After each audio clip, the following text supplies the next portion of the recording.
There are 16 mainline Final Fantasy titles and well over 50 games with Final Fantasy in the title released over the last 35 years.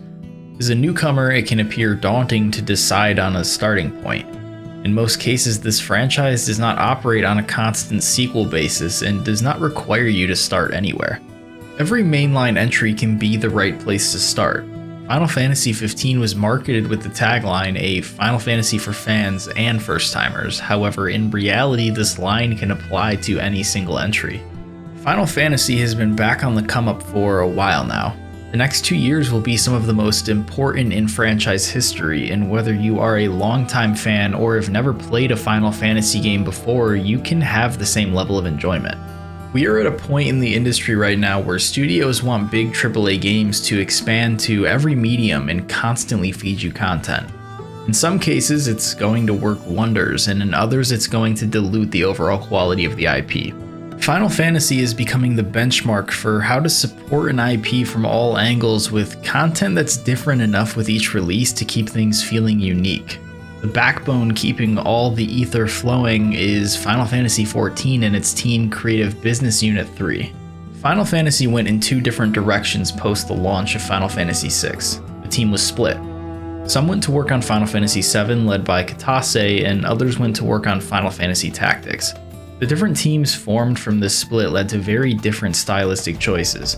The VII team made much more otherworldly feeling games, whereas the Tactics team mostly kept down a road of a medieval feeling design with fantastical elements.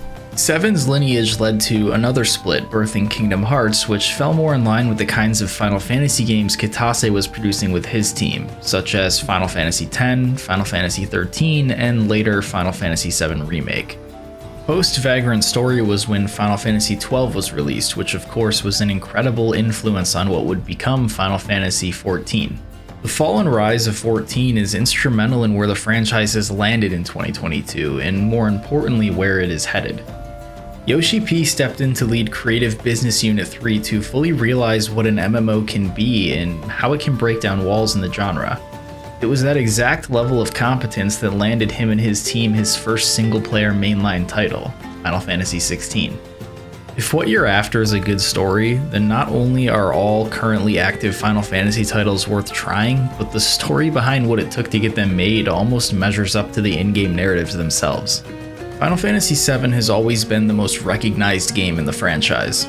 The calling for its remake was in no way a new trend. However, it was important that if it were to happen, that it was some of Square's best work. Final Fantasy VII Remake is likely one of the most daunting to approach as a newcomer. There's an entire compilation of titles and a movie.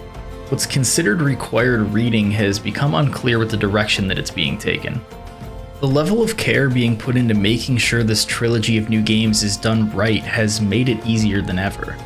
Crisis Core Final Fantasy VII, a prequel to the original game, has been fully rebuilt and will launch in December. With the launch of Crisis Core Reunion, everything needed for the full experience is available on one console through the original 1997 game, Crisis Core, and the remake's first part. Final Fantasy VII Remake is designed in such a way where everyone from newcomers to studied veterans of the game are all in the dark together on how exactly the game will unfold. It's one of the most creative and risky projects taking place in the medium right now. Even if you have zero experience with Final Fantasy VII, you can still take either path by either playing the original game and its companion pieces or taking a blind path to the trilogy's finale. The team behind it creating both paths and allowing crossover between them is a special circumstance that RPG fans should partake in. Who knows if it will happen again? Final Fantasy VII's story and cast are not to be missed. They represent some of the best of what video games have to offer. Final Fantasy XIV, you will notice, follows a similar theme in that it offers a variety of experiences and ways to approach taking part in those experiences. It easily requires the most of your time if you want to see why it's in contention for the best story told in the franchise. A large portion of the single-player narrative-driven fan base is going to be turned off at the idea of what an MMO typically represents and the wasted time that it can take to get to what interests you as an individual.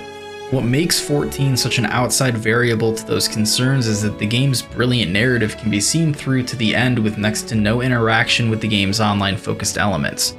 Historically, telling deep and well-paced stories don't happen within the MMO space. There are always exceptions to the rule, and Naoki Yoshida and his team seem to have found all of them. In the process of slowly and patiently building out 14 to what it is today, over the last 9 years, Creative Business Unit 3's team has become so optimized in their workflows. They have managed to continue to release quality content for Final Fantasy XIV at a high rate, while also building a massive new mainline entry in the series.